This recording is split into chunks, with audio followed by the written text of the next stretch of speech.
UP के बरेली में शुक्रवार को जुम्मे की नमाज के बाद भारी बवाल हुआ। इस मामले में यूपी के सीएम योगी आदित्यनाथ का बयान सामने आया है। उन्होंने कहा कि कल बरेली में एक मौलाना भूल गया कि राज्य में सत्ता किसकी है। उसे लगा कि वो जब चाहे व्यवस्था को रोक सकता है, लेकिन हमने साफ कर दिया कि न तो नाकाबंदी होगी और न ही कर्फ्यू लगेगा। सीएम योगी ने कहा कि हमने जो सबक सिखाया है उससे आने वाली पीढ़ियां दंगे करने से पहले 2 बार सोचेगी। इतना ही नहीं, उन्होंने कहा कि व्यवस्था को रोकने का ये कैसा तरीका है।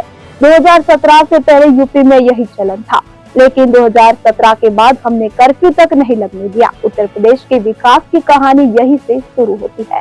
आपने देखा होगा कल बरेली के अंदर तो मौलाना भूल गया कि शासन किसका है।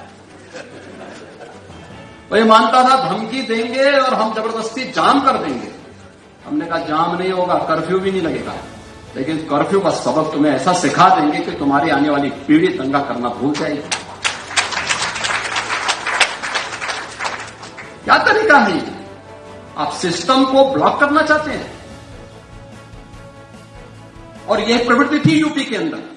17 के पहले यही होता था और हम इसी बात को कह सकते हैं कि 17 के बाद हमने कर्फ्यू भी नहीं लगने दिया, लेकिन ऐसे बैरियर को चुन चुन करके वे जिस प्रकार की भाषा को समझते थे उस प्रकार की भाषा से उनको समझा करके उसको उसकी सजा दिलाने का काम भी किया है। और उत्तर प्रदेश की ग्रोथ स्टोरी यहीं से शुरू होती है।